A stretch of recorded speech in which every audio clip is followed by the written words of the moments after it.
Ok, super. Eh bien, on est en direct. Du coup, bonjour à toutes et bonjour à tous pour cette rencontre qu'on a intitulée Saisissez-vous du pouvoir, mobiliser la jeunesse pour faire gagner l'écologie en région Aura.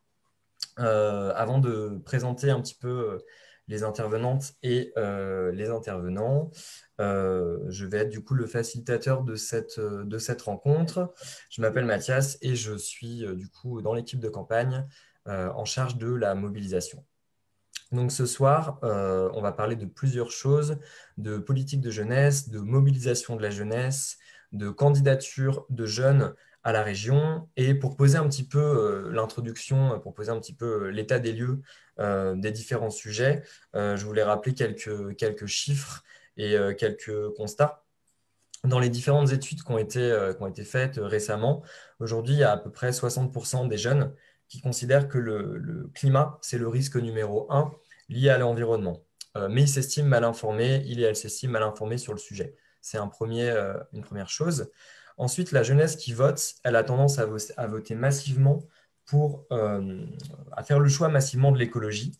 Mais du coup, on a quand même une majorité de jeunes qui ne votent pas, près de 72% des 18-34 qui se sont abstenus aux dernières élections municipales. Donc on a un potentiel de mobilisation et comment en fait, voilà, comment est-ce qu'on transforme ce potentiel et comment on le concrétise dans la mobilisation et dans les urnes. Et en même temps, bah, aujourd'hui, on a la jeunesse touchée par les conséquences économiques et sociales de la crise du Covid, explosion de la précarité chez les moins de 35 ans, on a la perte des boulots étudiants pour ceux qui avaient des boulots étudiants en parallèle de la fac ou en parallèle de leurs études, on a une réduction des embauches bah, pour tout un tas de personnes qui sortent d'études ou qui travaillent déjà.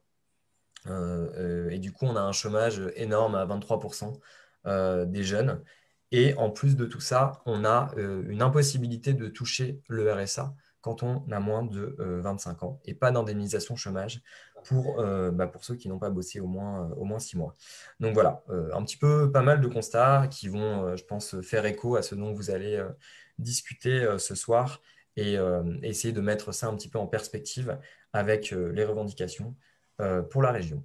Du coup, je vous laisse vous présenter chacune et chacun et voilà, et dire un petit peu pourquoi vous êtes engagé, qui vous êtes, pourquoi est-ce que vous êtes engagé en politique et est-ce que vous avez eu une prise de conscience euh, qui a fait que vous avez fait ce choix. Je vous laisse la parole.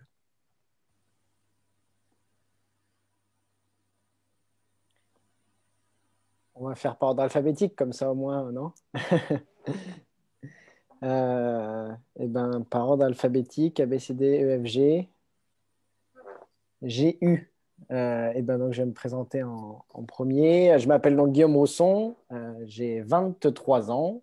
Je suis professionnel de santé sur Lyon et je continue mes études en sciences politiques appliquées à la santé, aux enjeux sociaux et aux politiques de santé. Et je suis co-référent avec Lucille, qui est ici, du pôle action politique des jeunes écologistes de Lyon, donc du groupe local des jeunes écologistes lyonnais. Et j'ai commencé à m'investir, en tout cas à la suite d'un premier investissement plutôt syndical au niveau de la représentation des étudiants en santé au niveau national, par cet investissement donc, aux jeunes écologistes et à Europe Écologie Les Verts dans une ambition d'élargir un petit peu mon champ d'action, on va dire, syndical et globalement social à une thématique qui me paraissait assez transversale, qui était celle de l'écologie au sens large du terme. Et donc, c'est pour ça que je me suis dit que, en tout cas sur Lyon, j'avais envie de m'investir particulièrement dans le cadre de la campagne municipale. Et par la suite, ça a été au final dans la continuité là, dans cette campagne-là. Voilà. Et donc au niveau des jeunes écologistes, sans détailler globalement, on est donc un peu plus d'une vingtaine au niveau de Lyon, des jeunes de 18 à pratiquement 30 ans. Qui essayons de travailler ensemble sur différentes thématiques, aussi bien pédagogiques que politiques, que associatives, etc., de démocratie, pour essayer en même temps d'avoir une forme de représentation des jeunes aussi auprès des élus et notamment des élus écologistes, mais aussi de travail entre nous sur les thématiques de démocratie de la jeunesse, de précarité étudiante et de précarité des jeunes notamment en ce moment. Voilà.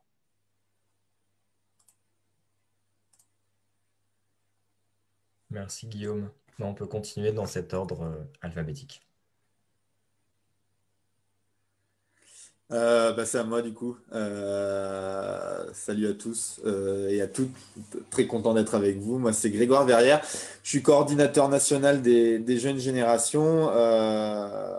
Bon, par ailleurs, moi, je prendrai la parole un peu plus tard, donc je vais pas m'étendre. Mais moi, mon parcours, en fait, enfin, moi, pour le coup, j'ai fait des études agricoles de ma seconde en licence pro. En fait, j'étais en lycée agricole et même si depuis tout jeune, voilà, je suis curieux et je me penche sur l'actualité et j'ai essayé de me tenir informé. Pour le coup, c'est pendant mes études, quand j'ai fréquenté des fils et filles d'agriculteurs, d'agricultrices, que j'ai pris conscience en fait des dégâts, des ravages causés par le productivisme en soi, parce que je trouve que l'agriculture, pour le coup, concentre un peu tous les problèmes.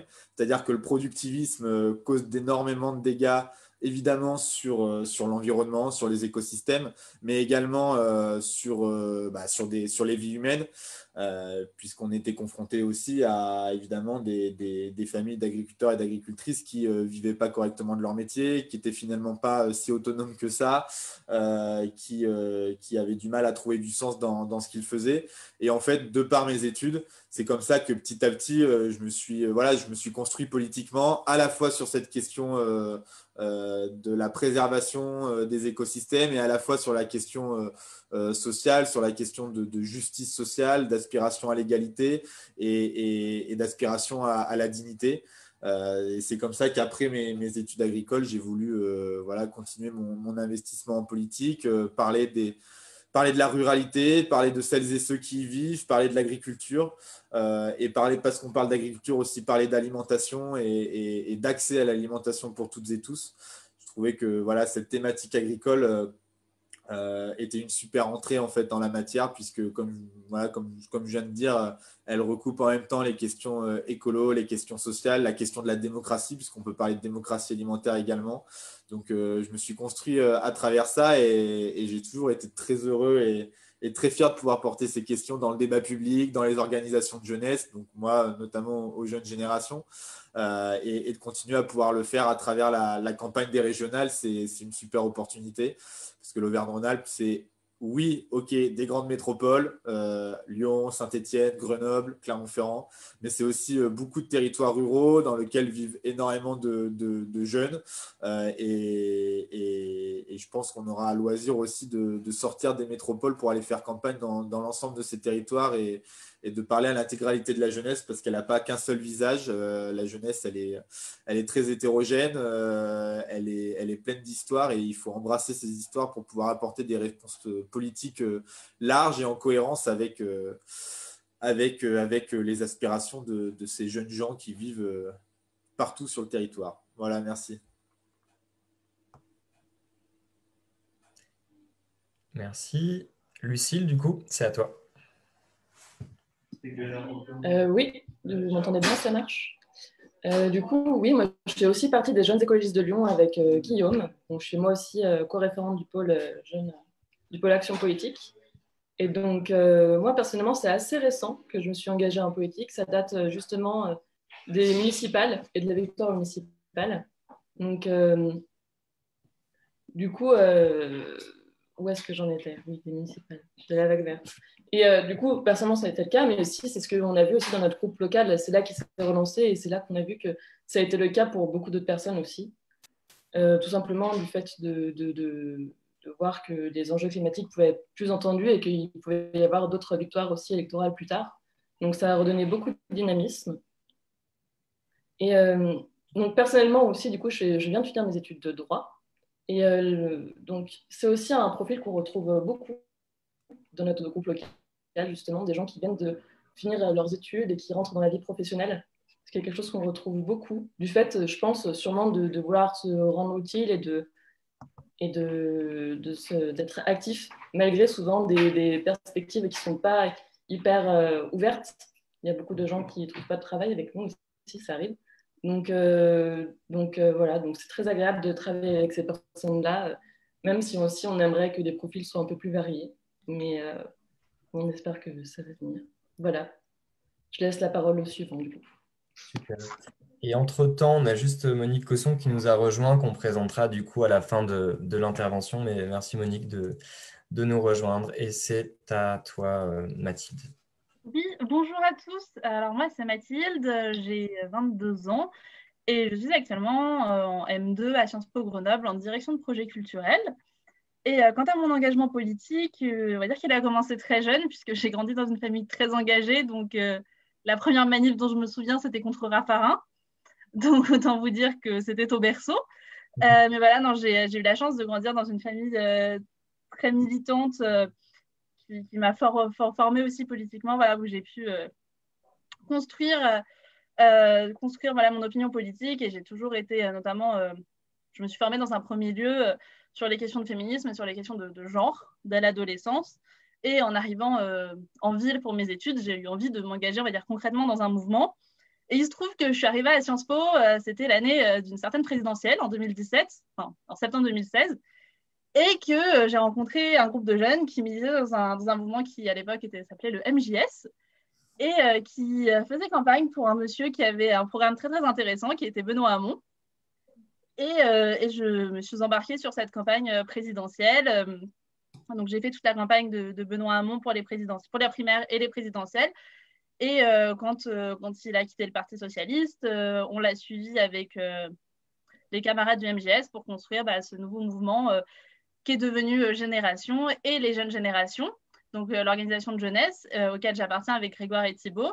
Et donc actuellement, et depuis 2 ans, oui c'est ça, 2 ans, presque 2 ans et demi, je suis donc responsable des jeunes générations Isère, donc sur Grenoble principalement. Et après, j'occupe aussi les fonctions de personnes de confiance, enfin la fonction de personne de confiance au sein des jeunes générations, c'est-à-dire que je suis la personne référente pour signaler tout cas d'agression ou de violence sexiste ou sexuelle, homophobe ou raciste. Voilà, lié à ce qui m'a emmené vers l'engagement politique, les questions d'égalité de genre, et c'est quelque chose dont je suis très fière. Voilà. Super. Merci beaucoup. Et c'est à toi, Thibaut, du coup. Bon, et bonsoir à tous et à toutes. Alors moi, je m'appelle Thibaut Holz, je viens du Cantal, d'Aurillac. Je suis actuellement en première année de master de droit public à Clermont-Ferrand. Donc moi, je me suis engagé en politique j'étais assez éloigné de la politique jusqu'en 2016 où j'ai rejoint, donc un peu comme Mathilde, j'ai rejoint un peu une équipe de campagne qui avait porté un projet qui partageait mes valeurs. Donc c'était le programme de Benoît Hamon. J'ai été plutôt déçu de certains des comportements dans les vieux appareils politiques et aussi de ce qui découlait, par exemple, du quinquennat de François Hollande. J'étais très déçu de ça et je me suis dit que j'avais aussi mon rôle à jouer et je pense que ma parole, elle peut compter aussi, quel que soit l'échelon. Donc, je me suis engagé donc, en 2016. J'ai rejoint ensuite, plus tard que Mathilde, en 2018, j'ai rejoint donc, les générations et les jeunes générations en arrivant à Clermont-Ferrand. Donc aujourd'hui, je suis coordinateur des jeunes générations du Puy-de-Dôme et du Cantal. En plus du Puy-de-Dôme que du Cantal, parce qu'il y a un peu plus de population dans le Puy-de-Dôme. Mais en tout cas, c'est quelque chose qui prend du temps, certes, mais qui, je trouve que militer aujourd'hui, c'est une chance et porter la parole, nos paroles, nos valeurs, nos idées aux yeux de tous, c'est quelque chose que je pense qui nous motive tous. Et donc, voilà, moi, c'est la cause sociale, l'écologie, c'est quelque chose qui m'a toujours tenu à cœur. J'ai 2 parents qui sont éducateurs spécialisés, donc les problématiques liées aux causes sociales, je sais ce que c'est. Et quand je me suis engagé en politique dans un département comme le mien, comme je disais, dans le Cantal, on n'avait pas de mouvement de jeunesse. C'est des départements où c'est encore un peu la vie politique qui gère un peu les débats. Et je pense que c'est un peu pour ça aussi que je me suis engagé. Donc, voilà. Super. Merci beaucoup pour vos présentations. En plus, on a une représentativité pas parfaite, mais quand même pas mal du territoire. Lyon, Grenoble, Aurillac, Clermont, c'est un beau panel. Et du coup, comme Monique est arrivée, est-ce que tu peux te présenter en lien avec ce que tu fais aussi à la région, ton rôle d'élu sur les questions de formation, et puis nous donner peut-être voilà, des informations sur les compétences et l'importance de la région sur la politique de jeunesse et sur la vie en fait des jeunes dans la région. Monique Cosson, moi je suis toujours actuellement conseillère régionale dans un tout petit groupe d'élus parce que nous avons perdu la région la dernière fois et j'ai été conseillère régionale dans la majorité, minoritaire dans la majorité, dans le mandat 2010-2015. Voilà. Et dans le mandat 2010-2015 notamment, j'étais présidente de la commission lycée. Voilà, donc j'ai suivi ce travail-là et je suis toujours à la commission lycée pour l'instant. D'autre part, j'ai travaillé en lien aussi avec la commission formation, je vous donnerai plus de détails après. Voilà, donc il y a un certain nombre de sujets sur lesquels je peux vous donner des éléments. Voilà, donc c'est à ce titre qu'ils m'ont invité, parce que je ne fais pas partie de votre moyenne d'âge. Hein. Là, je suis largement au-dessus. Hein. Désolée, hein. J'explose les compteurs, là. Hein. Vraiment, c'est dommage. En tous les cas, la région, effectivement, elle a des compétences sur les jeunes à partir du lycée. Hein, et parfois, enfin, il y a certains cités scolaires où il y a collège-lycée, où c'est la région, par exemple, qui gère directement, et ce n'est pas le département, d'autres où c'est le département qui gère les cités scolaires, collège-lycée. Donc, en fait, qui touche à une réalité des jeunes qui peut, de façon plus minoritaire, commencer à 11 ans et, en tous les cas, à partir de 15-16 ans, être effectivement une compétence directe. Hein, vraiment, tout ce qui concerne effectivement à la fois tout ce qui concerne, je dirais, les bâtiments, les équipements, la question du personnel régional dans les lycées, la restauration évidemment, mais aussi les questions de déplacement liées quand même à comment les jeunes vont au lycée, parce qu'ils sont généralement des fois un petit peu plus loin de leur collège ou leur école primaire. Hein, donc, il y a plein de réalités comme ça. Voilà. La région aussi a ouvert un certain nombre d'internats parce qu'en fonction des options qu'on peut prendre en tant que jeune dans un lycée, on peut avoir besoin d'être beaucoup plus loin de sa famille que, je dirais, quand on a le lycée d'à côté de chez soi. Hein, on a une plus grande liberté pour aller chercher des options. Enfin, tout est relatif au niveau de la liberté, hein, parce qu'il peut y avoir aussi des contraintes liées, vous savez, au modèle de l'éducation nationale, là, maintenant, qui fait que les choix ne sont pas obligatoirement respectés, hein, et qu'on vous met parfois dans des voies de garage. Et la région finance aussi dans les lycées en tous les cas, des projets éducatifs sur les voyages scolaires, sur la citoyenneté, sur la culture, sur le sport, sur aussi éventuellement le soutien scolaire ou l'aide en tous les cas aux jeunes qui peuvent être plus en difficulté au niveau scolaire. Voilà, donc elle a un panel. Dans les lycées, il y a vraiment plein de politiques transversales et qui touchent et qui concernent les jeunes. Vous connaissez, j'imagine aussi, la fameuse carte qui s'appelle le Pass Région, qui existait en Rhône-Alpes et qui a été étendue à l'ensemble de la région. Donc, Vauquier n'y a pas touché. Bon, ce que je peux vous en dire, par exemple, c'est que les bilans, moi, que j'ai connus, alors Vauquier il n'y a aucun bilan, hein, aucun dispositif, on n'a pas le détail pour ce mandat, mais sous le mandat précédent, ce qui était tout à fait à remarquer, c'est que, il y avait les livres scolaires qui étaient pris en charge. Maintenant, on est dans la gratuité des livres scolaires, donc c'est important pour les jeunes et les familles. Mais avant, c'était effectivement prendre en charge les livres scolaires. Ça, c'était utilisé à 99%. Mais l'avantage cinéma, l'avantage culture, avec des places de spectacles vivants, l'avantage sport, était beaucoup moins utilisé. Le cinéma, c'était à 50%, c'était vraiment celui qui était le plus. Et les autres avantages l'étaient encore moins. et notamment utilisée par ceux qui déjà utilisent la culture. C'est-à-dire que la question de comment cette carte, elle permet réellement un accès, par exemple, à un certain nombre d'avantages culturels, sportifs, etc., ou santé, il y a aussi des avantages santé, est un petit peu à retravailler. Moi, je trouverais très important qu'on retravaille là-dessus et qu'on permette que ça soit une vraie possibilité d'accès. Bon, voilà. Alors ça, c'est concernant les lycées. Au-delà des lycées, il y a donc les liens avec la formation tout au long de la vie et notamment tout ce qui concerne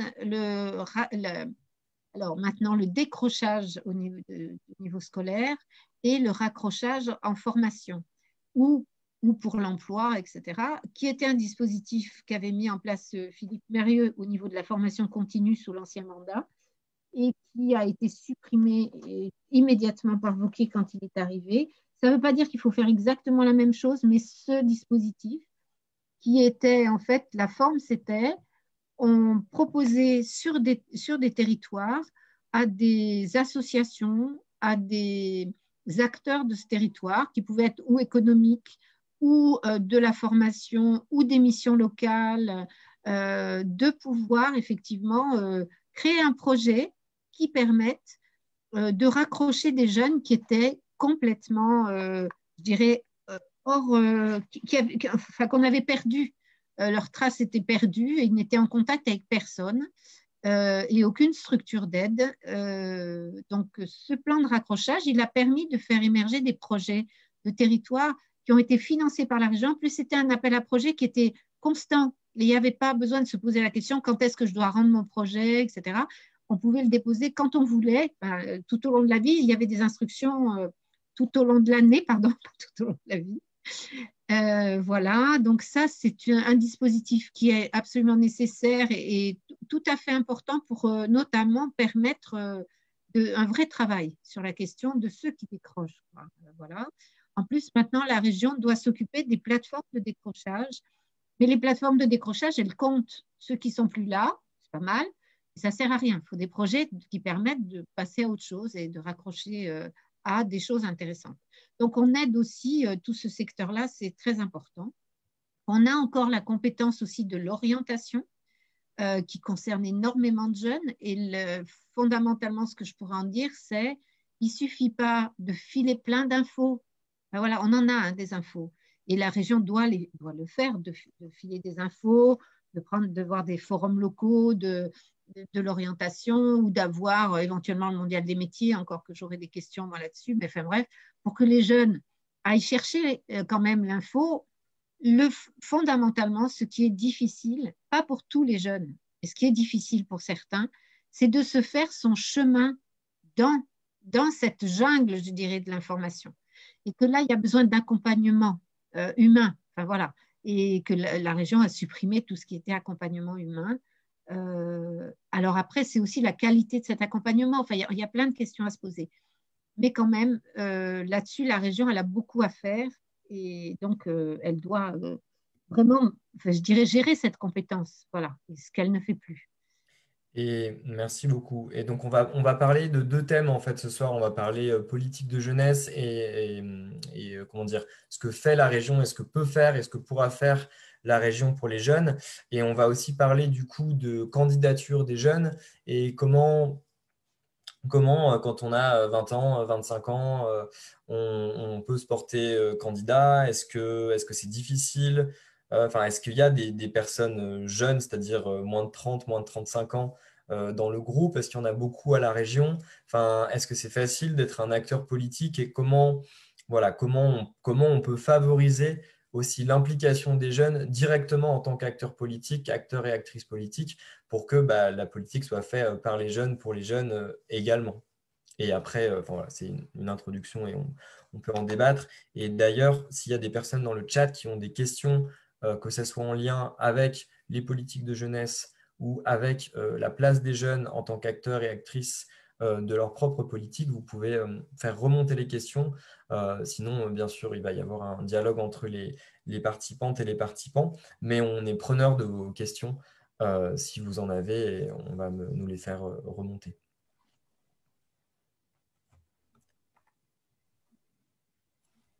Et est-ce que, et pour, enfin voilà, pour revenir à cette thématique-là, est-ce qu'aujourd'hui, il y a beaucoup de personnes, voilà, de jeunes qui sont élus à la région?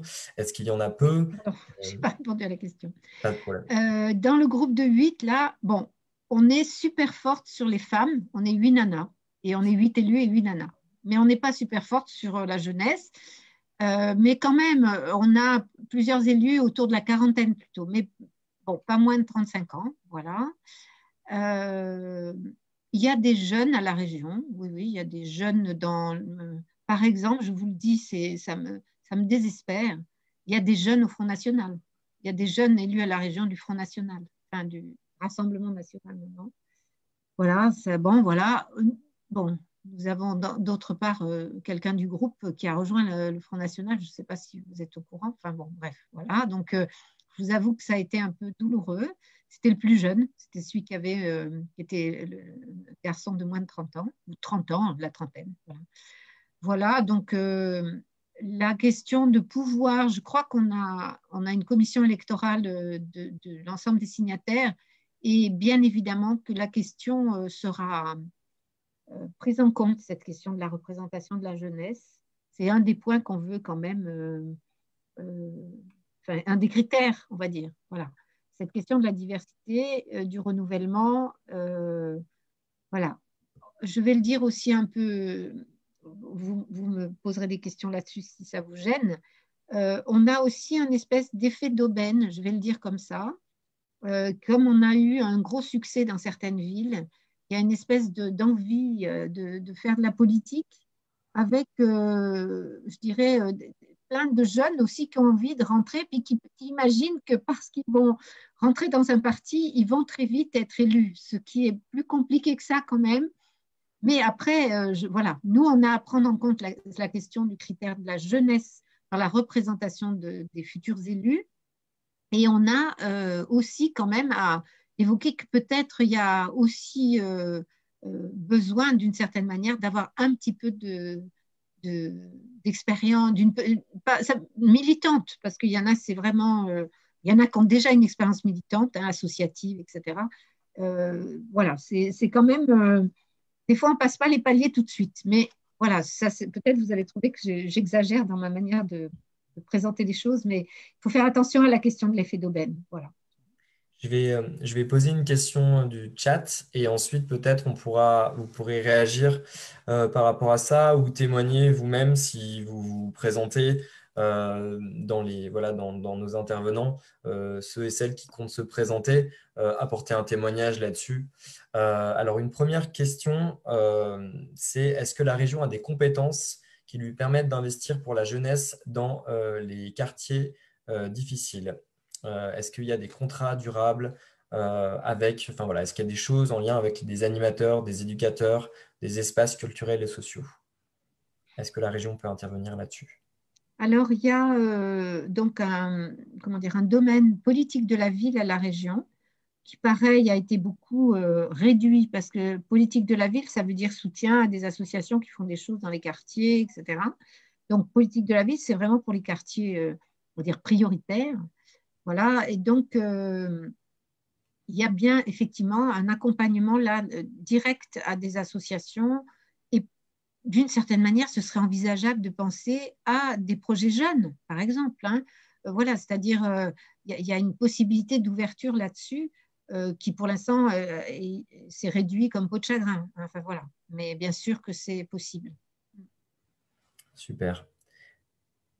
Est-ce que dans nos participants, est-ce qu'il y en a qui veulent réagir sur le fait justement de se porter candidat ou même de vos réflexions sur se porter candidat à une élection, à cette élection-là, ou même si vous ne vous portez pas candidat, peut-être du processus un petit peu politique que vous avez, que vous traversez sur l'engagement politique, puis le fait d'être candidat, etc.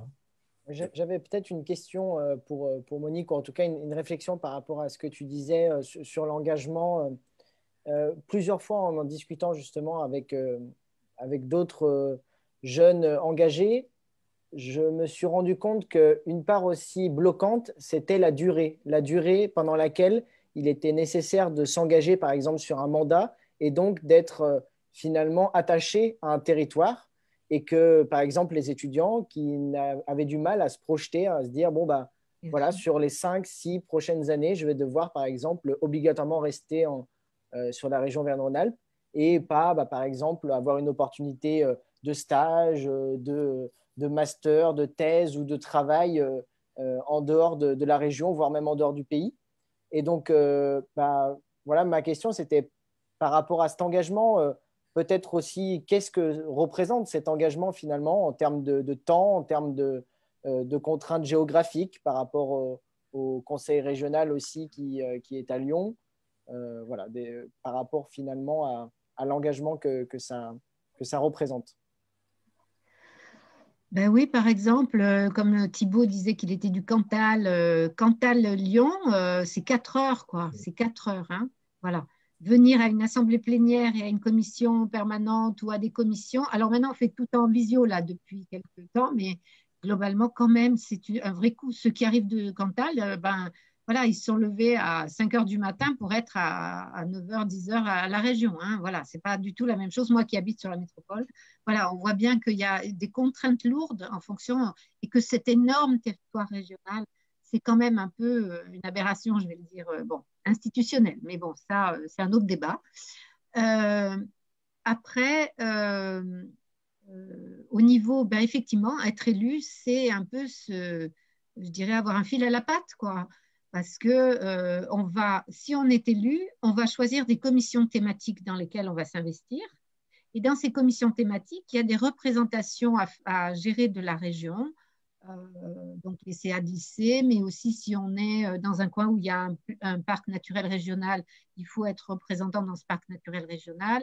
S'il y a comment dire, des dispositifs de territoire où la région est représentée, eh ben, il va falloir être. Et donc être quand même avec des réunions régulières. Mais ce qui est aussi le lien avec le terrain, parce qu'une institution politique, elle n'est pas juste des assemblées plénières et des choses qui se passent à Lyon. Elle est aussi ancrée sur son territoire en fonction des compétences qu'elle a.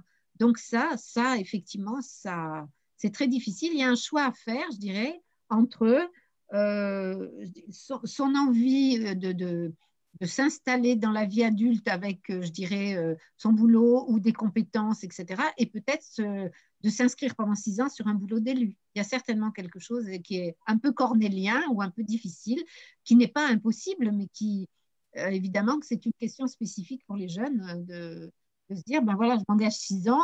Après, ça peut vouloir dire, est-ce que dans 6 ans, j'aurai cette possibilité de rebondir pour faire autre chose, quoi. Voilà, c'est aussi ça la question quand même, hein. Parce que quand la mandat s'arrête, il faut avoir pu quand même préparer ça en amont et peut-être reprendre des projets qu'on a abandonnés avant de commencer, quoi. Je voulais bien rebondir sur la question du coup de l'engagement des jeunes en politique. Déjà, j'aurais tendance à dire que tout le monde est légitime pour faire de la politique. Parce que je dis ça, pour le coup, bon, parfois moi j'ai un profil parfois un peu atypique pour le coup quand moi j'ai commencé en politique et c'est vrai aussi aujourd'hui là via nos représentants, il y avait plein de jeunes qui étaient soit en école de droit, soit qui faisaient Sciences Po. Et alors, c'est très bien, il en faut aussi, et ces études-là apportent beaucoup, apportent un bagage et des connaissances qui sont précieuses quand on fait de la politique. Mais on peut venir de tout horizon et avoir des choses à dire. Ça, c'est super important. Et je rejoins totalement Monique sur le fait qu'avant d'être élu, on est d'abord des militants. Et quand on est élu, d'ailleurs, il faut continuer d'être un militant. Je trouve ça super important. Moi, voilà, je suis engagé en politique pas depuis très très longtemps. J'ai commencé à peu près vraiment à m'engager au moment des primaires de la gauche. Et effectivement, depuis, j'ai toujours beaucoup milité. Et petit à petit, effectivement, quand il y a eu les municipales, maintenant je suis conseiller municipal sur une petite commune rurale, là où je vis dans le Puy-de-Dôme.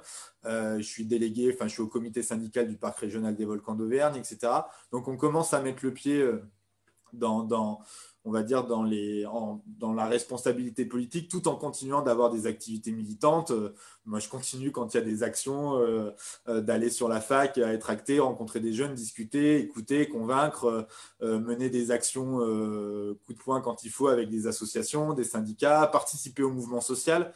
Quand on est élu, surtout de gauche et écolo, je pense qu'être au cœur du mouvement social, c'est super important. Et par ailleurs, si à côté de ça, on peut aussi être un acteur associatif, c'est super aussi. Et en fait, ces différentes formes d'engagement vous nourrissent votre imaginaire politique, nourrissent vos réseaux, vous rencontrez beaucoup de personnes. Et la politique, c'est ça, quoi. Hein, c'est des échanges, c'est tout ce que vous construisez avec d'autres, c'est des collectifs que vous bâtissez, etc., au fil du temps.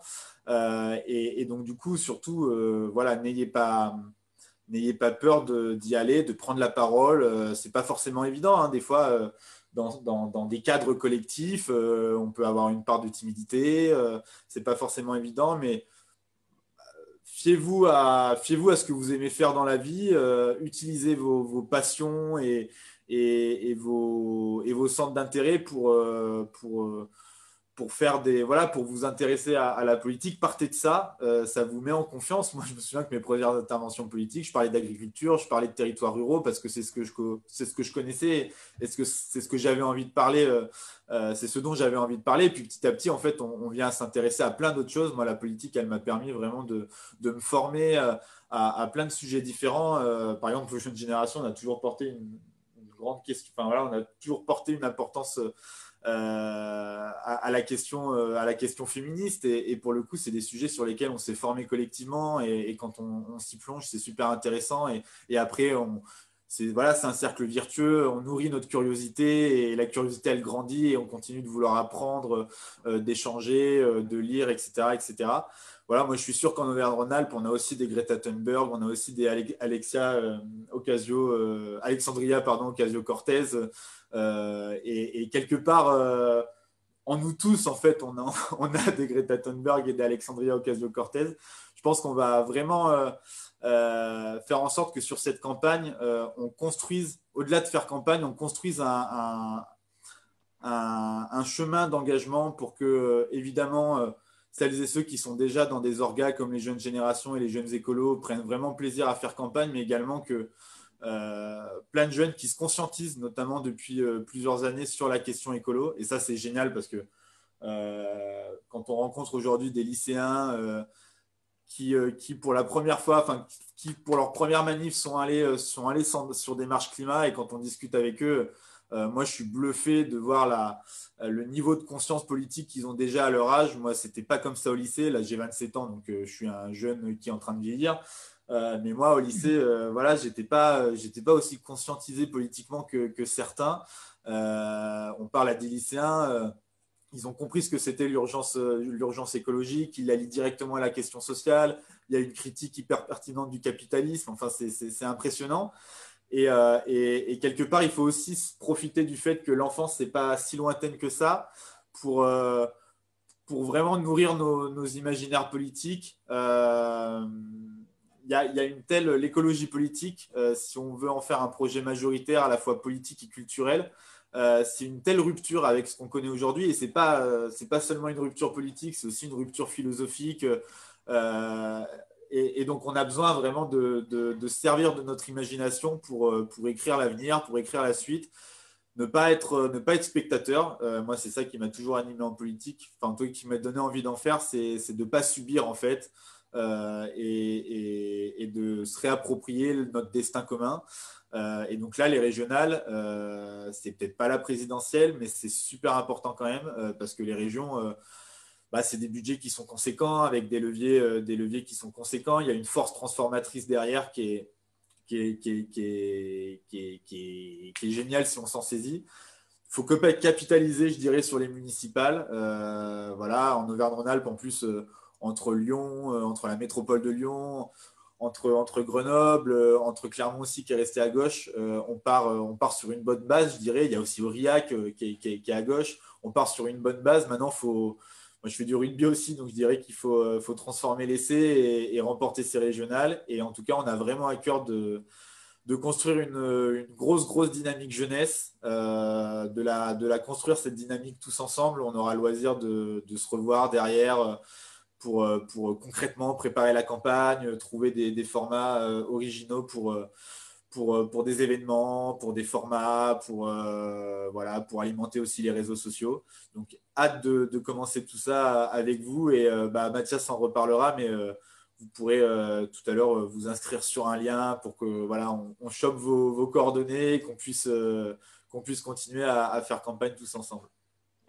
Bah, super, Grégoire, merci pour ton témoignage. On va reparler de la mobilisation dans un petit moment et qu'est-ce que vous voulez mettre en place au niveau des organes de jeunesse. Avant, on va prendre encore quelques questions du chat pour ne pas les oublier. On avait une question. Bonsoir, quel projet pour la mobilité des jeunes en dehors des trajets domicile collège-lycée? Est-ce que la région peut faire des choses là-dessus? Qu'est-ce qu'on peut faire sur la mobilité des jeunes au niveau de la région? Ben oui, c'est un point important puisque ça va vous permettre de connaître mieux les compétences régionales, mais les trains express régionaux, les TER, c'est une compétence directe de la région. Et donc, par exemple, nous, on a vraiment on mène une bataille, même déjà sous l'ancien mandat, pour notamment qu'il y ait un maillage territorial des TER partout, avec des questions. On avait même fait passer la prise en charge à 90% par la région des tarifs jeunes, par exemple, pour les TER sous l'ancien mandat. Donc, c'est très important parce que cette liberté de se déplacer sur la région, et puis donc cette grande région, c'est quand même très important. Et la question de la tarification, qui est très importante pour qu'elle soit accessible. Donc ça, c'est directement la région. Et maintenant, la région, depuis ce nouveau mandat, est responsable des transports scolaires qui étaient assumés par les départements. Donc là, depuis le début du mandat, il y a progressivement une intégration de tous les transports scolaires des départements à la région. Ce qui fait que ça fait une cohérence aussi au niveau du transport. Et par exemple, la question de la gratuité du transport scolaire est une vraie interrogation aussi. Voilà. Et d'ailleurs, je pense que pour introduire après, enfin revenir à cette thématique de la mobilisation de la jeunesse, ça va être aussi à vous, les organisations de jeunesse du pôle écolo, de trouver vos axes de campagne, de définir vos axes de campagne sur des choses qui vont être mobilisateurs et sur des choses qui vont avoir un impact réel sur la vie des jeunes dans toute la région. Donc ça, je pense que c'est quelque chose qu'on va construire au fur et à mesure de la campagne pour trouver en fait des messages forts et des axes forts de mobilisation qui soient fédérateurs, qui soient porteurs d'espoir et puis qui soient concrets en fait pour tout le monde parce que ça peut paraître un peu loin finalement des fois la région même si on y vit au quotidien. En parlant du coup, je ne crois pas qu'on ait d'autres questions là-dessus, mais si vous, entre vous, vous avez des questions ou des réflexions, que ça soit sur les compétences ou si vous voulez introduire un sujet sur la mobilisation, oui, vas-y Thibaut, je t'en prie. Pour rebondir sur ce que disait Monique, qui est la problématique des TER, en fait, des compétences de la région sur les TER, je pense que l'enclavement, enfin, ce sujet-là, je pense que je peux me prendre un exemple parce que le Cantal, justement, on est un département qui est quand même assez enclavé. On a 1h30 pour aller chercher l'autoroute, 2h30 pour faire Aurillac-Clermont en train, souvent avec des tarifs qui ne sont pas souvent très réduits. Pour une personne, là, je fais une parenthèse pas jeunesse, mais pour une personne de plus de 25 ans, se déplacer pour Clermont-Ferrand, c'est 60 € aller-retour. Aurillac-Clermont-Ferrand. Aujourd'hui, c'est pas normal. C'est pas normal. Si on a cette volonté de créer une région, comme on le disait, solidaire, c'est pas en ayant des tarifs comme ça qu'on va pouvoir inciter les gens à se déplacer. Et pour revenir sur les propos que vous avez employés, le maillage du territoire, chez nous, on a une seule route qui traverse notre département du sud-ouest au nord-est. Et pareil pour la ligne de train, une seule ligne de train qui fait pareil, Clermont-Ferrand, Aurillac, Toulouse. Voilà, donc après, c'est vraiment des cas précis, c'est une problématique précise pour un département. Je sais bien que notre région, elle est très grande, elle va de l'Isère au Puy-de-Dôme en passant par Lyon, c'est très grand. Mais c'est vrai que la question de la mobilité, ça va être une vraie problématique. De toute façon, la mobilité, c'est une part énorme du budget. Et d'ailleurs, en lien avec ça, si les personnes dans le, comment dire, enfin non, c'est pas en lien, pardon. S'il y a des personnes dans le chat qui ont des questions ou qui ont des remarques sur, bah, par exemple, je suis pas encore engagé, vous n'êtes pas encore engagé dans un parti ou dans un mouvement politique, mais vous êtes engagé dans des mouvements citoyens, qu'est-ce qui ferait pour vous, enfin, qu'est-ce qui vous aiderait à passer le pas, ou qu'est-ce qui fait ou qui ferait que vous pourriez passer le pas d'un engagement citoyen à un engagement politique. Et à l'inverse, nos participants, participantes, est-ce que, enfin, j'imagine que c'est des choses que vous avez dans vos mouvements respectifs, rencontrer des gens. Comment est-ce que vous persuadez ou vous donnez des arguments à des jeunes qui ne sont pas engagés, qui font de la politique, mais en dehors des partis, en dehors des mouvements? Et qu'est-ce que vous leur dites, qu'est-ce que vous leur diriez pour les convaincre de venir s'engager en politique, passer le pas de l'engagement citoyen à l'engagement politique et partisan?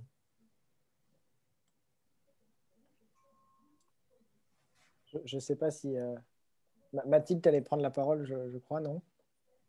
Oui, moi je veux bien. Alors moi j'avais repéré ma question dans le chat, on va dire, puisque quelqu'un avait posé une question sur la politique culturelle qu'on peut mener au niveau régional. Et comme c'est un peu mon sujet d'étude et un de mes domaines de prédilection, c'est vrai que c'est une question que j'attendais. Voilà, et je pense qu'il y a beaucoup à dire sur le sujet, puisque comme beaucoup de secteurs, hein, mais la culture tout particulièrement vit une crise sans précédent, hein, puisque, notamment le spectacle vivant, puisque le principe de la culture, c'est quand même de faire rencontrer, du spectacle vivant, c'est faire rencontrer les artistes et le public. Et dans le cadre de la crise sanitaire, du confinement, du couvre-feu, bah, en fait, la fermeture des théâtres et de toutes les structures culturelles, en fait, on est privé de ça, que ce soit tous les professionnels de la culture, hein, que ce soit tant les artistes que les administrateurs. Moi, je vais plutôt me mettre de ce côté des professionnels non-artistes de la culture, futurs professionnels dans 6 mois. Il y a vraiment un enjeu à soutenir. On a un territoire qui est extrêmement riche culturellement en Auvergne-Rhône-Alpes. On a beaucoup de scènes nationales, beaucoup de scènes importantes qui sont aussi des maillons importants du territoire, puisque la plupart se développent aussi sur le territoire et travaillent notamment avec l'EAC, donc l'enseignement artistique et culturel, avec les écoles du territoire, les collèges et lycées. Donc, il y a beaucoup à faire, et donc il y a un soutien qui est nécessaire dans cette période de crise parce qu'il y a beaucoup de structures artistiques, de petites compagnies, de boîtes de production qui ne vont pas se relever. Donc là, on a vraiment un enjeu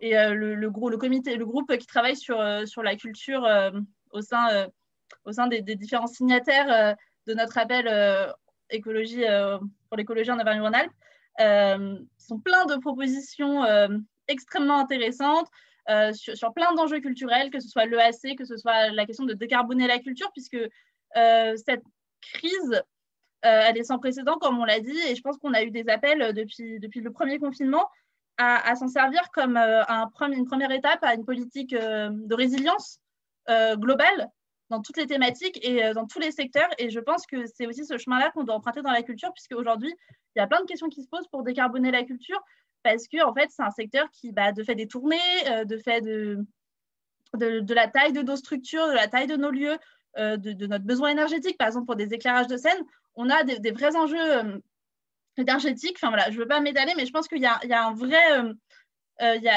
travail à faire sur ces questions-là pour remettre la culture au centre. Moi, j'aime à le répéter, la culture, pour moi, c'est une politique qui est de gauche. Faire une politique culturelle, faire en sorte que tous les publics se retrouvent dans une programmation, une politique culturelle, c'est important.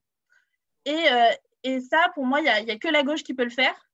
Et je pense qu'on a abandonné depuis très longtemps dans beaucoup de lieux la prise en main de vraies politiques culturelles ambitieuses, parce que, par exemple, Monique, tu parlais tout à l'heure du pass jeune et du fait que les tickets sur la culture étaient les moins utilisés. Et je pense que ça nous indique une chose, ça nous rappelle une chose essentielle en termes de politique culturelle, c'est que la politique culturelle, ce n'est pas uniquement une politique tarifaire. Et si on fait des politiques culturelles en faisant uniquement de la politique tarifaire, on n'a rien compris, parce que en fait, c'est pas une question de prix qu'il faut que certains publics ne va pas au théâtre, ne va pas au cinéma.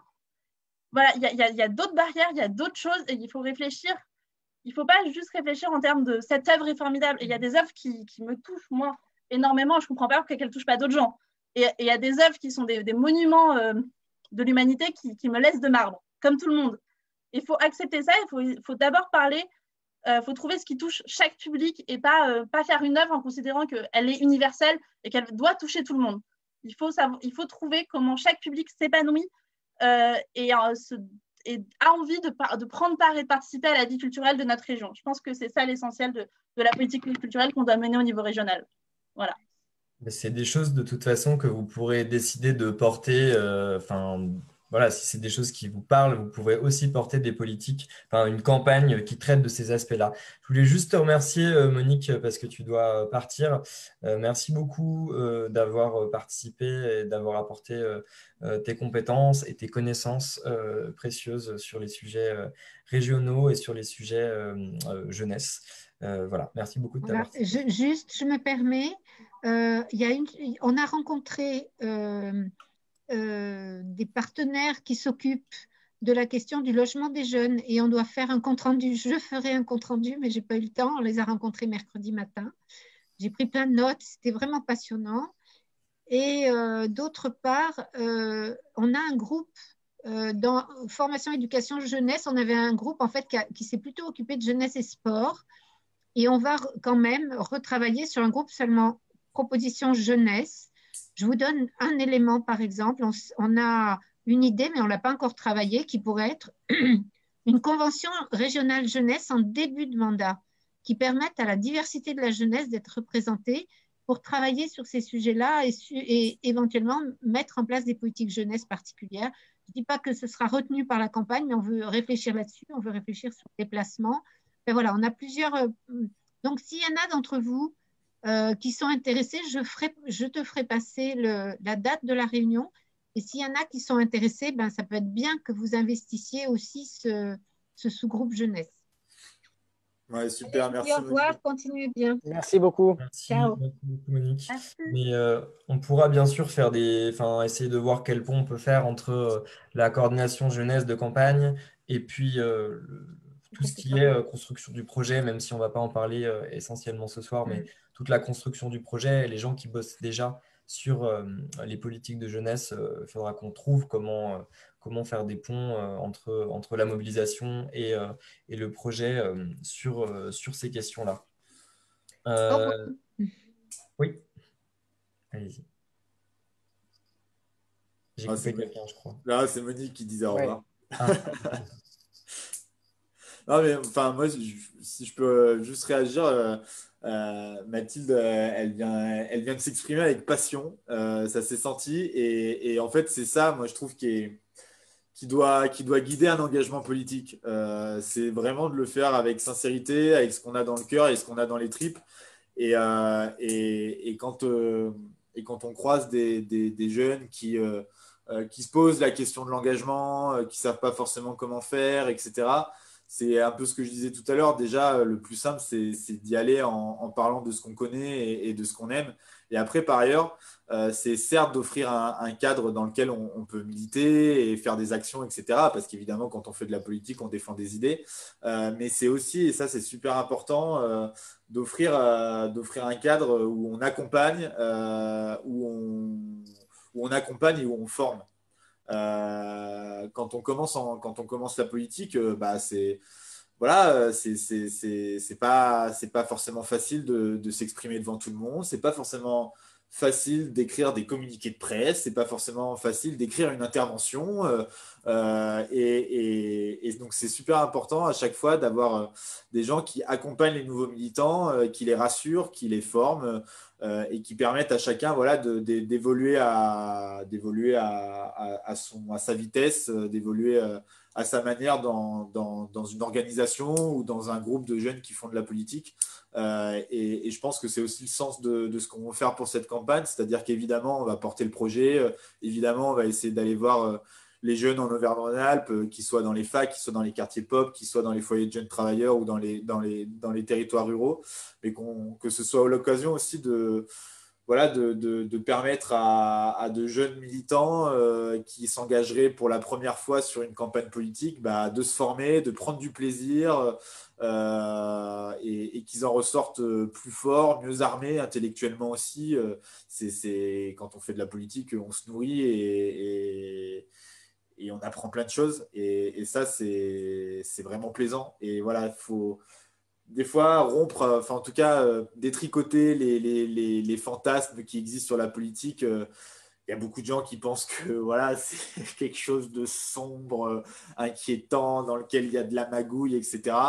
Ça existe évidemment, pas dire le contraire, on voit dans l'actualité que ça existe, mais c'est loin d'être ça, c'est loin d'être que ça. Et c'est d'abord, la politique, c'est d'abord des rencontres, c'est d'abord des collectifs qui se forment, et c'est des collectifs dans lesquels on s'épanouit, dans lesquels on apprend des choses, et dans lesquels on tisse des liens avec d'autres gens qui sont qui sont ouf et voilà, qui sont très très forts et on rencontre des belles personnes aussi quand on fait de la politique. Qu'est-ce que vous diriez à des gens, ça peut être à vos potes, ça peut être aux gens qui nous regardent ce soir, qui se disent, oui, mais moi j'ai déjà des engagements citoyens, je suis déjà actif dans des associations, pourquoi est-ce que je devrais m'engager en plus en politique? Qu'est-ce que ça m'apporte en plus? Est-ce qu'il y en a un ou une qui veut réagir là-dessus? Peut-être qui était dans ce cas-là, qui était dans un engagement citoyen et qui est passé à un engagement politique, ou vous êtes toutes et tous arrivés dans un engagement politique directement. Moi, c'est vrai que ça a été mon cas au niveau de la santé, en tout cas. C'est vrai que ça a été initialement un engagement associatif, très ciblé donc sur la santé, et qui par la suite m'a fait me poser la question finalement de tous les liens qu'il y avait avec tous les autres domaines. Et que finalement, même si sur la santé, à terme, que ce soit professionnellement ou par militantisme, j'avais envie d'avoir un impact et de participer à un projet global, il fallait dans tous les cas que je puisse aussi partager mes idées dans un projet plus transversal.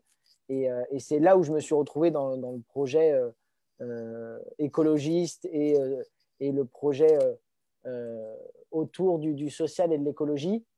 Parce que finalement, on le sait très bien, par exemple, sur la santé, qu'un des points les plus importants et qui impacte le plus, notamment les jeunes, c'est ce qu'on appelle les inégalités sociales de santé.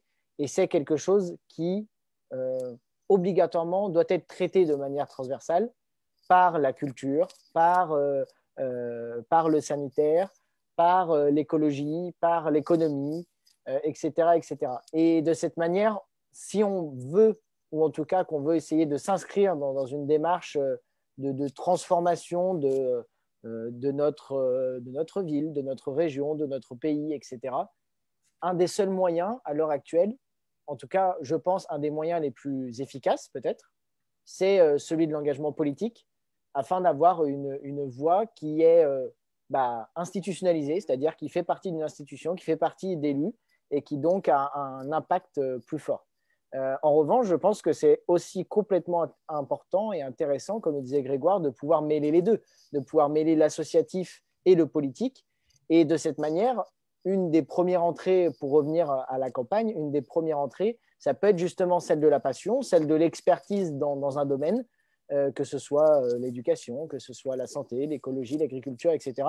Et ça peut passer notamment par les groupes qui sont mis en place, les différents groupes qui sont mis en place pour la campagne et qui sont sur pratiquement toutes les thématiques possibles et imaginables et qui peuvent vous permettre de vous engager d'une première manière par l'intermédiaire, comme on disait, plutôt d'une expertise ou en tout cas d'un domaine qui vous intéresse et sur lequel vous avez envie de discuter, et par cet intermédiaire pouvoir commencer à comprendre le fonctionnement de la campagne, commencer à connaître du monde, à échanger, et de cette manière, pourquoi pas, à vous porter candidat ou en tout cas à vous mobiliser dans le cadre de la campagne et à plus moyen et long terme, de vous engager, pourquoi pas, dans un mouvement de jeunesse ou dans un mouvement politique. Super. Et j'avais une question pour Lucille, du coup, parce que tu as un engagement politique finalement qui est assez récent, ce que tu disais tout à l'heure.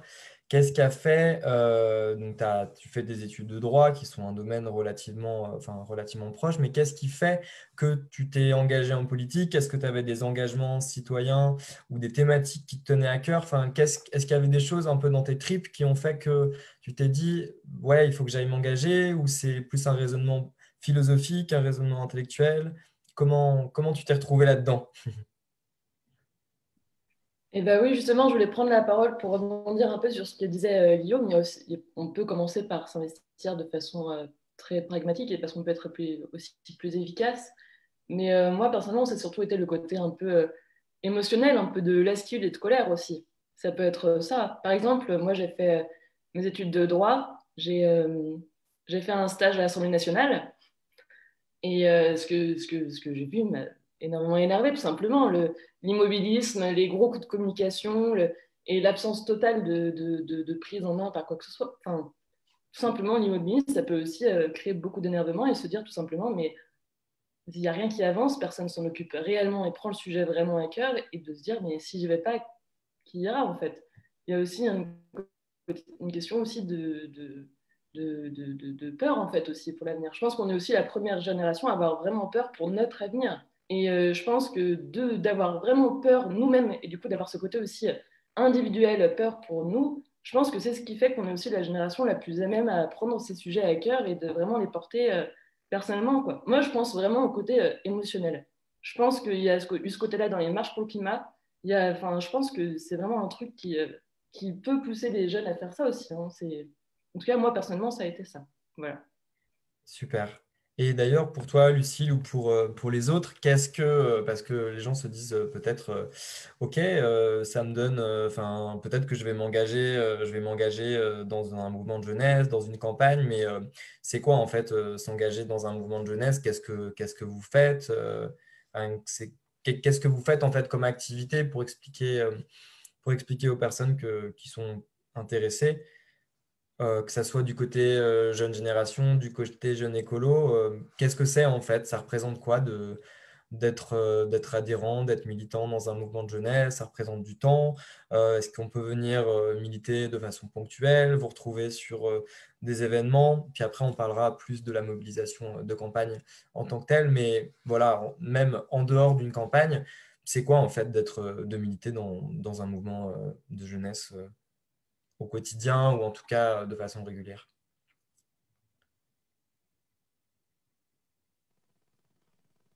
Mathilde, Grégoire, comme vous voulez. Vas-y Thibaut, vas-y. Vas-y, vas-y. Bon, militer, ça dépend aussi, je pense, au territoire. Si je milite pour les jeunes générations dans le Cantal, on sera peu. Voilà, on va pas se mentir. Euh, nos bassins de militantisme, ils se concentrent surtout autour des points universitaires. Euh, à Clermont-Ferrand, dans le Puy-de-Dôme, le département dans lequel je suis coordinateur départemental, on est donc une petite trentaine d'inscrits, on est une quinzaine d'actifs. En ce moment, on va pas se mentir, c'est surtout des débats parce que la situation actuelle, elle est compliquée pour aller faire du porte-à-porte. Enfin, il y a une certaine réticence par rapport à ça, mais si on enlève le contexte sanitaire, être adhérent aux jeunes générations chez nous, c'est débattre, c'est parler, c'est discuter très souvent, c'est aller à la rencontre des gens, rencontrer des associations, des acteurs de terrain, voir. On a fait aussi un tour de France des solidarités. Voilà. Peut-être que Mathilde pourra vous en dire un peu plus, peut-être vous avez une étape, je crois, à Grenoble. Voilà. On a, enfin voilà, c'est beaucoup de discussions, c'est débattre. Je pense que dans nos comités, on se tire tous un peu vers le haut parce que vu qu'il y a un débat, on arrive toujours à construire quelque chose d'utile en fait. Et même si, comme je le répète, aujourd'hui c'est compliqué, j'espère vraiment, et honnêtement, aujourd'hui ça manque de militer, ça manque d'aller à la rencontre des étudiants, aller à la rencontre mais tout simplement des autres pour juste discuter en fait. Leur dire voilà, ça ce sont mes valeurs, ce sont mes idées, voilà ce que moi je défends, voilà le projet que je défends. Et voilà, j'espère qu'on va vite retourner à une situation normale. Si Mathilde, voilà. Ouais, bah oui, non, mais voilà, puis en période hors Covid aussi, puisqu'on va essayer d'avoir un peu d'espoir Et voilà, on milite beaucoup sur le terrain parce que le but, c'est de convaincre. Je pense que si on s'engage dans un mouvement de jeunesse, c'est parce qu'on a toute une liste d'idées, de valeurs pour lesquelles on est convaincu. Et le but, c'est de convaincre d'autres gens et de les porter aux différents échelons territoriaux, au niveau des politiques, des élus. Et voilà, et aussi, c'est aussi en se rassemblant en travaillant ensemble avec les différents mouvements de jeunesse, comme ça a été le cas par exemple sur le RSA, l'ouverture du RSA pour les 18-25, qui était un combat qu'on a porté avec les ONG écologistes, les jeunes socialistes, avec Allons Enfants et plein d'autres organisations de jeunesse qu'on a porté et qui aujourd'hui la loi va être déposée au Sénat, et c'est ce genre de combat voilà, et après c'est faire connaître cette revendication pour qu'elle soit soutenue dans l'opinion publique. Et d'habitude c'est en allant sur les marchés, en allant sur les campus, en allant tracter, voilà, faire du porte-à-porte. Les camarades d'Isérois savent comme j'adore le porte-à-porte, donc voilà, comme dit Thibaut, ça nous manque beaucoup de ne pas aller à la rencontre des citoyens, des jeunes, mais on fait avec. Et sinon, pour parler plus rapidement du Tour de France, alors le Tour de France estival, c'est un peu la petite tradition instaurée au JG maintenant depuis 3 ans, puisque chaque été, on se lance dans un petit périple autour d'une thématique. La première année, c'était sur les transitions agricoles. Et après ce franc succès, on en a fait une sur les communes en transition l'an dernier en préparation des municipales. Et cette année, tout naturellement, on s'est lancé sur la question des solidarités, qui nous paraissait essentielle au vu de l'année qu'on traversait et du soutien et de l'importance qu'ont pris les réseaux de solidarité et les réseaux et ce type de réseau dans le soutien aux citoyens, et en palliant notamment à plein d'endroits la défaillance de l'État. Et donc, on a pu faire des étapes à travers toute la France en rencontrant des élus, des citoyens, des collectifs. Voilà, c'est aussi ça le travail militant, c'est d'aller parler aux acteurs de terrain, d'aller les rencontrer pour porter leurs paroles. Et donc, par exemple, nous, en Isère, on a rencontré d'abord une élue départementale, Nadia Kirat, pour parler de la situation des mineurs non accompagnés en Isère et sur le territoire français en général. Voilà, une situation qui est désastreuse aujourd'hui. Et on a rencontré aussi l'Alliance citoyenne de Grenoble pour parler de droits civiques des femmes musulmanes, pour parler des anti-citoyens et de plein d'autres sujets. Donc vraiment, c'est pour porter aussi, c'est de réussir à porter plus loin leur combat et travailler en commun, travailler ensemble. Voilà.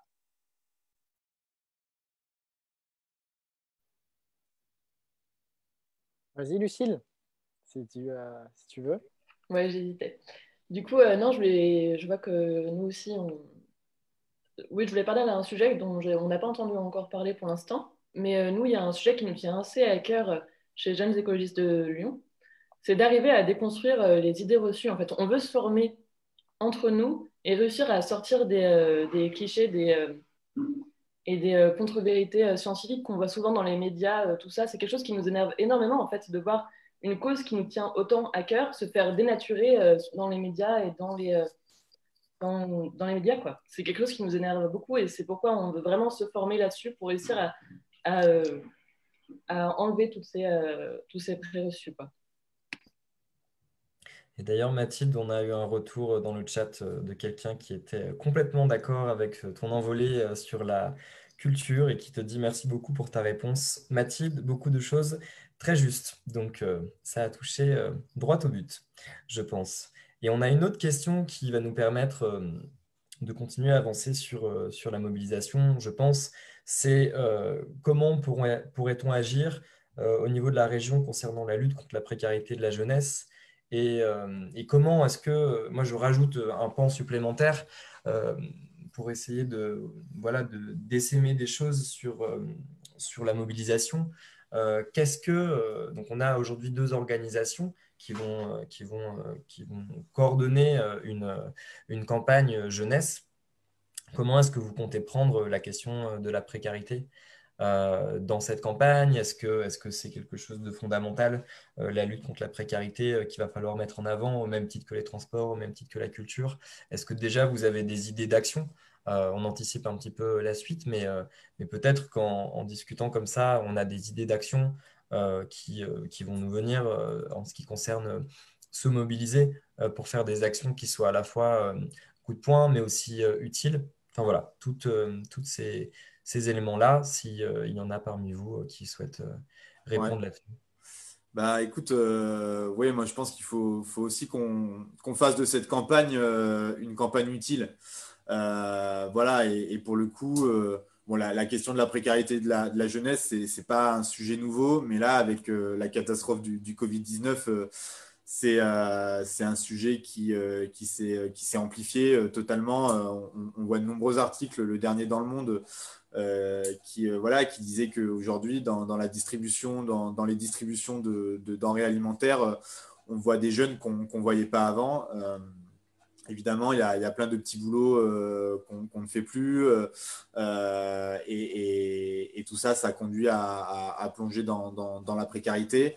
Et il y a la précarité financière et il y a aussi, du coup, la précarité, on va dire, la précarité de l'esprit, si je pourrais appeler ça comme ça, dans le sens où bah, on est dans un moment hyper anxiogène. Quand on est jeune et qu'on a l'habitude aussi, enfin, on a besoin de réseaux de sociabilité et là on est parfois privé de nos potes, on est parfois isolé, certains sont isolés dans des chambres universitaires qui sont exiguës, etc. Et au-delà de la question de la faim, parce qu'aujourd'hui il y a des jeunes qui ont faim, il y a des jeunes aussi qui sont en dépression, qui se sentent très mal. Et donc voilà, moi j'aimerais bien qu'on fasse une campagne qui, alors avec, avec les moyens qu'on aura. Et évidemment, à nous tout seuls, on ne parviendra pas à résoudre la problématique de la précarité dans son intégralité. Mais moi, je trouverais ça bien qu'on puisse assez rapidement, donc voilà, on aura l'occasion d'en reparler, mais d'organiser des collectes de denrées alimentaires, mais pas seulement, ça peut être aussi des biens culturels, je pense qu'il y a besoin de ça. Ça peut être aussi des denrées hygiéniques, etc. Parce qu'il y a parfois de la précarité menstruelle pour les jeunes femmes, il y a des difficultés d'accès à certains soins, etc. Et donc, qu'on organise ces collectes, alors qu'on le fasse partout sur la région. On a Saint-Étienne, on a Lyon, on a Grenoble, on a Clermont-Ferrand. Faut qu'on profite de notre présence aussi sur toutes ces grandes villes pour collecter et se mettre en lien avec les réseaux associatifs qui déjà travaillent sur ces sujets-là. Je pense que là aussi, on a la chance. Par exemple, je sais que Mathilde, toi, tu es à Génération Précarité en Isère. Moi, je suis beaucoup en lien avec la Maison des Solidarités étudiantes dans le Puy-de-Dôme. Voilà, on est tous en lien avec des associations qui travaillent sur la précarité. Et donc, se mettre en lien avec ces associations-là pour aussi, du coup, leur distribuer ce qu'on aura collecté. Oui, pardon, et pouvoir, pouvoir essayer d'être utile, répondre à la question de la précarité et dans un deuxième temps, évidemment, bosser sur le fond. Monique en a parlé, se mettre en lien, je pense, avec le groupe thématique qui bosse sur la question de la jeunesse pour que dès le début du mandat, quand on gagnera, on puisse apporter des réponses politiques à la précarité. Parce que certes, voilà, les chaînes de solidarité, c'est super important à un moment donné, mais pour enrayer la question de la précarité, il faut des réponses politiques. D'où encore un argument sur le fait que s'engager en politique à un moment donné, c'est aussi traduire une colère, une espérance en une politique publique pour réellement changer les choses, changer la vie des gens. C'est ce qui doit conduire notre action. Et donc réfléchir à tous les moyens qu'on pourra mettre en œuvre pour répondre à cette précarité-là sur la région. Donc, si vous avez envie de faire des actions de terrain et de vous bouger dans les prochaines semaines, les prochains liens, notre super chargée de com qui est invisible, qu'on ne voit pas, qui s'appelle Laura, qui travaille dans l'équipe de campagne, va du coup coller un formulaire auquel tout le monde peut, enfin voilà, pour que vous puissiez vous inscrire.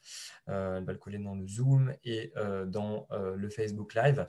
Donc, si vous avez envie de rejoindre la mobilisation avec les orgas de jeunesse, inscrivez-vous dans ce formulaire-là, comme ça on va pouvoir vous recontacter par la suite pour faire des actions de terrain, que ce soit des collectes alimentaires, que ce soit des choses sur les transports, que ce soit des choses sur la culture. Toutes les formalités et les formes que ça va prendre vont se construire, mais vous pouvez vous inscrire en ce qui concerne la partie terrain et puis pour être recontacté par la suite. Et puis, on a aussi, on va dire plus globalement, au niveau de la campagne, on essaye de mettre en place des actions sur le numérique, puisque la campagne va beaucoup se passer sur le numérique. Donc, on a 2 chaînes, 2 canaux qu'on a appelés de mission digitale, un sur Telegram, un sur WhatsApp. Et on lance en fait des défis, des missions numériques régulièrement. Et du coup, évidemment, les populations plus jeunes sont les plus connectées. Donc, c'est précieux si vous pouvez vous abonner à ces canaux-là. C'est pareil, on va coller le lien des canaux WhatsApp et des canaux Telegram.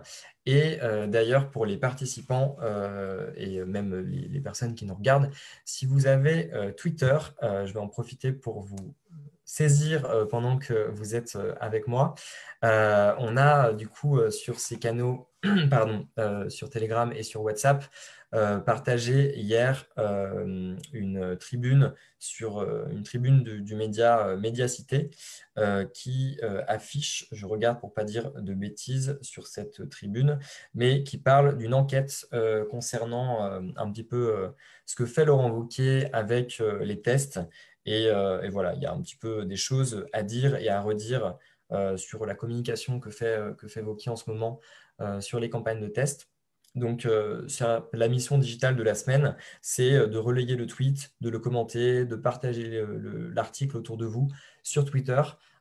Et comme ça, chaque semaine, on va lancer des missions digitales pour qu'on soit de plus en plus nombreux à faire le buzz et sur le terrain euh, et sur, et sur les réseaux. Et on va en partager un autre ce soir, du coup, pour que vous ayez une action à faire si l'envie de faire des missions digitales se répète et devient une envie effrénée.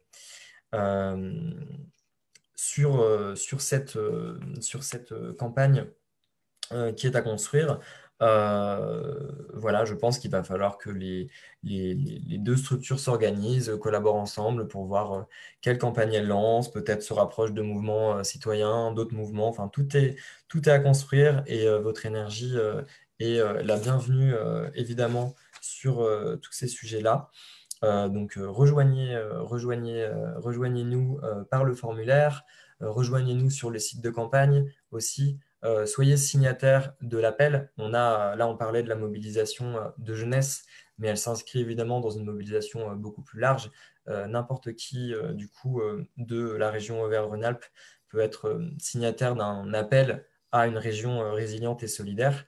Si tu peux coller aussi l'URL, Laura, s'il te plaît.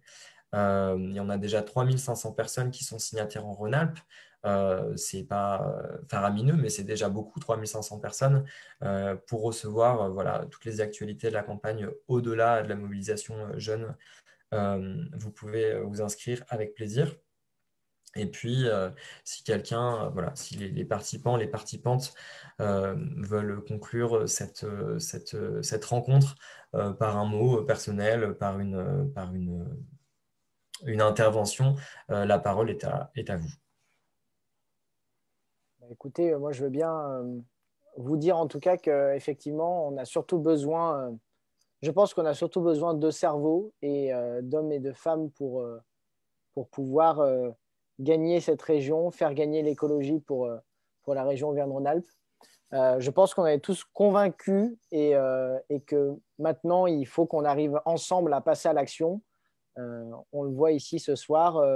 C'était la première fois qu'on se rencontrait pour beaucoup, hein, même entre nous. Et donc, on voit qu'il y a une dynamique qui se lance, une dynamique entre mouvements, entre structures, entre jeunes. Et clairement, je pense qu'une campagne, c'est un des meilleurs moments pour commencer aussi un engagement, parce que c'est un moment où tout se passe très vite, où finalement on est embarqué dans une dynamique qui fait qu'on va à terme pouvoir grandir, pouvoir s'investir et je pense pouvoir retirer énormément de choses et pouvoir ainsi en donner. Donc, rejoignez-nous si vous le pouvez et si vous pensez avoir un peu de temps à consacrer à l'écologie et à la campagne pour les régionales. Yes. En plus, foutre une raclée à Laurent Wauquiez, ça donne envie, quoi. Le mec, c'est quand même l'incarnation de tout ce qu'on peut faire de plus réactionnaire, conservateur, etc. Donc franchement, voilà, nous, on incarne l'inverse totalement de ce qu'il peut représenter. Et je pense que voilà, il va y avoir un match et la région, on est vraiment en capacité de la gagner. Faire tomber Laurent Wauquiez, ce serait un énorme coup politique.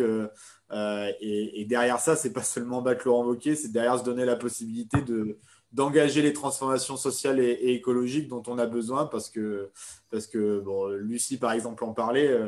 Ben ouais, la situation, elle est quand même un peu merdique et si on veut s'en sortir, eh ben, faut prendre le pouvoir. Donc, prenons le pouvoir.